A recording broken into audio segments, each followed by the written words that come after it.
We are delivering today the iPad, the new iMac, the iPod, iPhoto, MacBook Air, iTunes. It's a revolutionary mobile phone. He's one of the most creative and daring CEOs. A global icon who has shaped the worlds of technology and media. His products are adored by millions. The company he started in a garage is worth more than $200 billion today. It's an incredible talent he has for getting people to hear what he says and get excited about it. For over 30 years, computers, music, movies, and mobile phones have all been transformed by Apple's Steve Jobs. He's been called a brilliant visionary. He's the Thomas Edison of our time. And an egocentric bully. He drove them overly hard at certain times. Some of them just wound up just quitting in disgust. Some of them wound up saying they'd never work for Steve again. Few executives in history have suffered such painful setbacks. It looked like Jobs was washed up and was a total has-been. Or as much success. Steve, I love you! And Steve came back and began what I think is the greatest turnaround in the history of corporate America.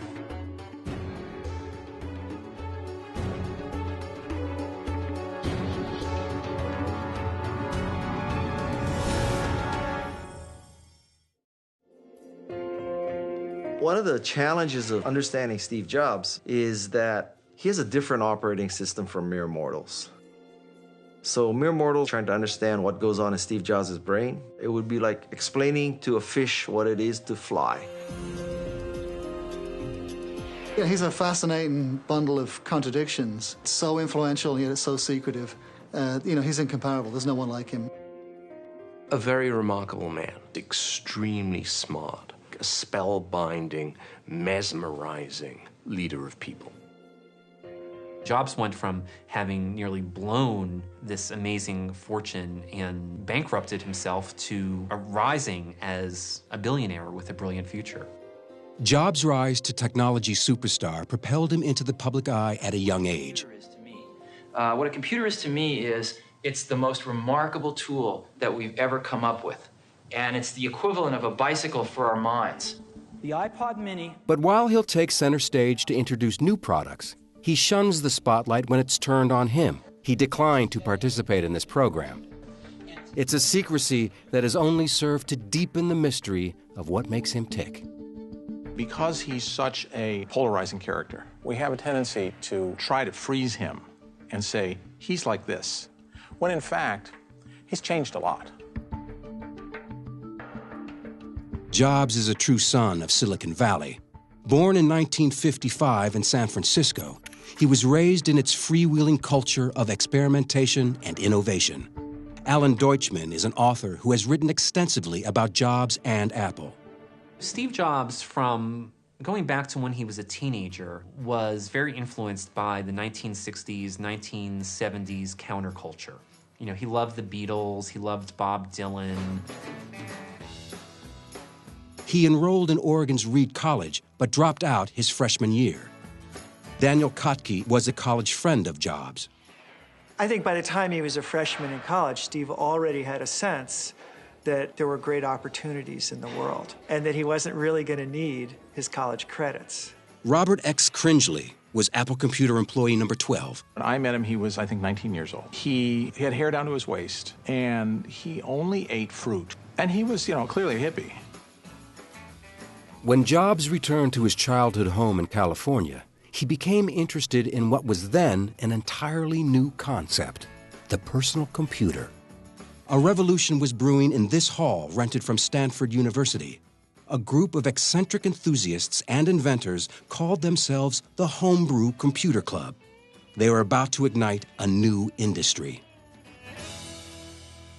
Jobs joined meetings with a man who would become his partner in founding Apple Computer, Steve Wozniak. People are getting up, these computers are going to revolutionize life. And I felt like, oh my God, I'm a part of this huge revolution that we're talking about. Everybody's going to have a computer in the home, and nobody in the outside world believes us. Steve Wozniak was the engineering genius, Jobs, the product impresario. He really wanted to make something in life. I don't, to this day, know a lot of what drove him that way, but He really wanted to have a company and a success. Projects that I would design and build, very frequently, Steve would say he knew how to sell it. Jobs' family lived in this Los Altos neighborhood. He and Wozniak took time off their day jobs to set up shop in the family garage. We didn't have a telephone to phone the computer stores in the garage. That was in Steve's bedroom. The team's first computer, the Apple I. It was a circuit board that users would generally build into a makeshift wooden box. As the tech industry in Silicon Valley took off, Jobs saw opportunity. The penalty for failure for going and trying to start a company in this valley is non-existent. There really isn't a penalty for failure either psychologically or economically, in the sense that if you have a good idea and you go out to start your own company, even if you fail, you're generally considered worth more to the company you left because you've gained all this valuable experience in many disciplines. To bring their ideas to life, the Apple team needed capital. Jobs convinced angel investor Mike Markkula to invest around $90,000 and a line of credit in the fledgling company. In exchange, Markkula got 1/3 ownership and started a 20-year career with Apple Computer. It was exactly what they needed to create their new computer, the Apple II. It became the first highly successful, mass-produced personal computer. What was revolutionary about the Apple II was its use of color, the fact it had a built-in keyboard, and it was the first one to look like a consumer device. And so it was a huge success. You know, it was an astounding success right from the beginning. At 23, Jobs and the Apple team were soon making more money than they knew what to do with. Steve came to me one day and he said, "You realize our stock is worth more than our parents have made in their lifetime." I was stunned. What the heck? How can you have so much? And then 6 months later, you have 10 times more. They were the stars of Silicon Valley and the cover boys for a new industry. Michael Moritz is a former Time magazine reporter and a legendary Silicon Valley venture capitalist. Inevitably, these companies aren't really companies at the beginning. They're a product. The next question was, where do they go from here? Steve was always worried about competition from companies like IBM and everybody else in the world, and how are we going to avoid them? And you've got to stay out in the technology lead. There's always that sense of anxiety and tension associated with the question, how can we possibly follow this? In 1979, after a stock deal worth an undisclosed amount, Steve Jobs was allowed access to what was known as the treasure trove of Silicon Valley. It was Xerox PARC, the company's famed research and development laboratory. Jobs and his team saw the future here, the way computers would be used, including the use of graphics and a small device that had not yet been revealed to the outside world, a mouse. He saw it. He was just blown away. He thought, well, this is the future of computing. So he went back to Apple and grabbed people who he worked with there and said, you know, you've got to see this. And you'd see 2 programs at once, and I was stunned. And you'd see 3 programs at once, and I thought, oh my God, once you have this machine, you're never going to want to go back. It's a one-way door. Your computers are going to be this way, and you'll never go back. Leander Caney is the editor of the blog Cult of Mac and the author of the book Inside Steve's Brain. Xerox had invented the entire paradigm of modern computing, but they had no idea what they were sitting on.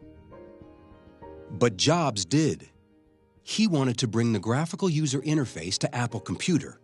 But first, he had to deal with a power shift going on inside Apple. Although Jobs was the founder and creative force of Apple, the Apple board of directors wanted an experienced executive to be president of the company. Jobs interviewed dozens of candidates before he focused on someone from outside the tech world, Pepsi CEO John Sculley. I wasn't really interested in joining Apple or being the CEO of Apple. I thought I was highly unqualified. But Steve, in those days, he had long black hair and very piercing palmetto berry eyes. He looked down at his running shoes, and then he looked up at me. And he said, do you want to sell sugar water for the rest of your life? Or do you want to come with me and change the world? And it was like someone just knocked the wind out of my stomach.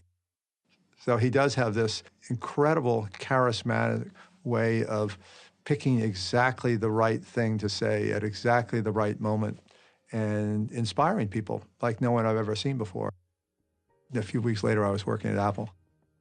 For Apple Computer to thrive, they also needed another successful product. Jobs thought he had it in a powerful business computer called the Lisa. But the Apple board of directors still questioned his leadership and refused to give him the project. Steve expected it to be his. You know, it was his idea. We're going to do it. It's going to be mine. And they said, no, don't think so.